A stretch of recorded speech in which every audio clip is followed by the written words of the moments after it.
नमस्कार। देश और दुनिया की तमाम फटाफट खबरों में आपका स्वागत है। खबरों के लिए आपसे निवेदन कि यदि आपने हमारे चैनल को सब्सक्राइब नहीं किया तो कृपया करके आपके अपने चैनल को सब्सक्राइब कर लें।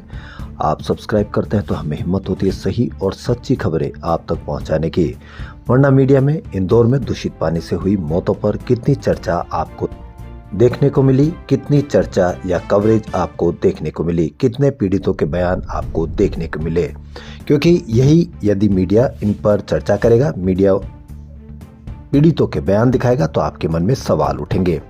तो इसलिए क्या है आज की बड़ी खबर। क्या आपने देखा कि या सुना कि राहुल गांधी 17 जनवरी को मध्य प्रदेश के इंदौर दौरे के पहले ये शहर पूरी तरह से राजनीति का अखाड़ा बन गया, लेकिन कहीं पर भी कोई मीडिया पर चर्चा नहीं।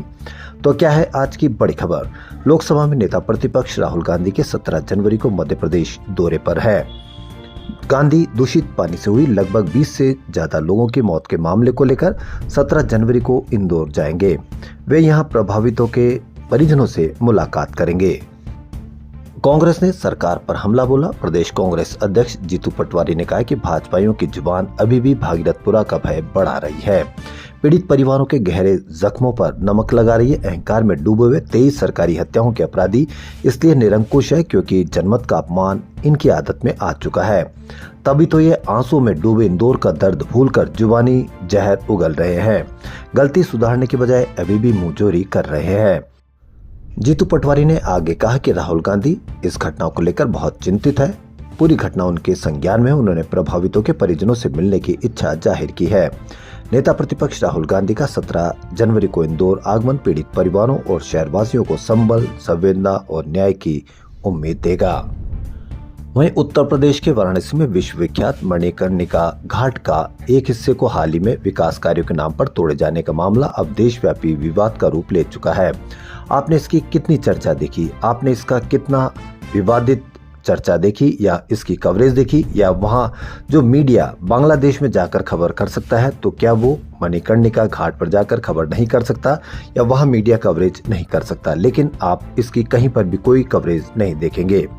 यह वही ऐतिहासिक घाट है जिसका निर्माण वर्ष 1771 में मालवा की शासिका देवी अहिल्याबाई होलकर ने कराया था।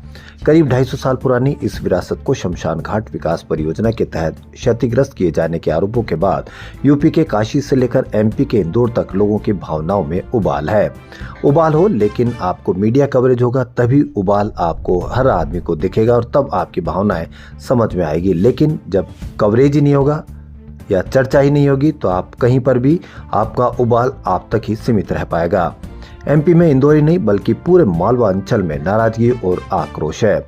मामला इसलिए भी संवेदनशील हो गया क्योंकि अहिल्याबाई होलकर न सिर्फ मालवा या महेश्वर की महारानी थी बल्कि उन्हें पूरे भारत में सांस्कृतिक पुनर्जागरण का प्रतीक माना जाता था। ऐसे में उनकी बनाई ऐतिहासिक संरचना को नुकसान पहुंचाना सिर्फ एक निर्माण विवाद नहीं बल्कि विरासत और आस्था से जुड़ा गंभीर मुद्दा बन गया है। लेकिन मीडिया बांग्लादेश की खबर दिखा सकता है, आपको इसकी खबर नहीं दिखाएगा। जयपुर लिटरेचर फेस्टिवल में बॉलीवुड गीतकार स्क्रिप्ट राइटर जावेद अख्तर ने कहा, सेकुलर का कोई क्रैश कोर्स नहीं होता। कोई सिखाएगा तो वह फेक होगा। सेकुलर आपको आपके आसपास के माहौल से मिलता है। मुझे ये सब नाना और नानी से मिला। जावेद अख्तर ने आगे कहा, संस्कृत पहले आई या उर्दू, ये सवाल ही गलत है। संस्कृत हजारों साल पुरानी है, उर्दू तो कल की बच्ची है। तमिल सबसे पुरानी जिंदा लैंग्वेज है।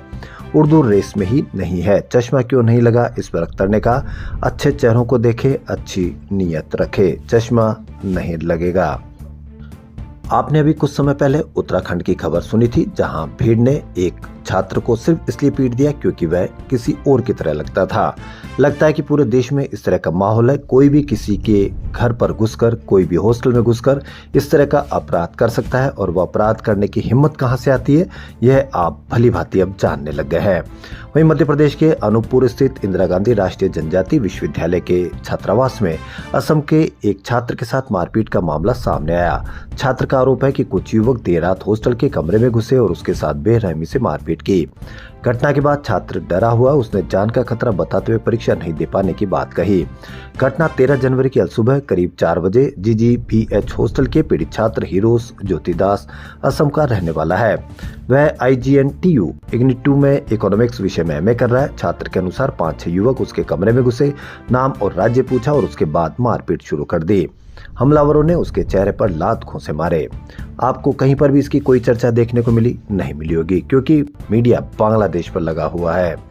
दिल्ली में आम आदमी पार्टी के विधायक और पूर्व सीएम आतिशी मारलेना के वीडियो से जुड़े मामले में जालंधर कोर्ट ने अहम फैसला सुनाया। कोर्ट ने कहा कि आतिशी के वायरल वीडियो के साथ छेड़छाड़ की गई थी। फॉरेंसिक जांच रिपोर्ट में वीडियो को एडिटेड बताया गया। कोर्ट ने सभी सोशल मीडिया प्लेटफॉर्म को आतिशी का ये वीडियो हटाने के निर्देश भी दिए। साथ ही वीडियो पोस्ट करने वाले अकाउंट से जुड़े सभी लिंक भी डिलीट करने का आदेश दिया। इस फैसले के बाद आपके दिल्ली अध्यक्ष सौरभ भारद्वाज ने कहा कि जालंधर कोर्ट के ऑर्डर के बाद कपिल मिश्रा मंत्री को तुरंत बर्खास्त किया जाना चाहिए। कोर्ट ने माना कि फॉरेंसिक रिपोर्ट में साबित हुआ कि वीडियो फर्जी है और उसके गुरु शब्द बोला ही नहीं गया। राजस्थान की राजधानी जयपुर के एसएमएस स्टेडियम में आर्मी डे पर आज शौर्य संध्या कार्यक्रम में सेना के पैरा ट्रूपर्स उतरे।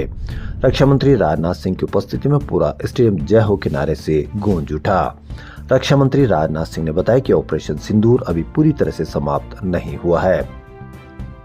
प्रधानमंत्री नरेंद्र मोदी गुरुवार को संसद परिसर में 28वें कॉमनवेल्थ स्पीकर्स और प्रेसाइडिंग ऑफिसर्स कॉन्फ्रेंस का उद्घाटन किया।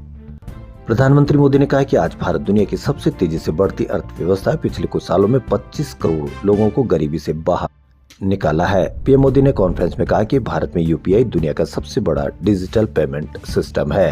भारत दुनिया का सबसे बड़ा वैक्सीन प्रोड्यूसर है। देश और दुनिया की तमाम फटाफट खबरों में फिलहाल इतना ही। धन्यवाद।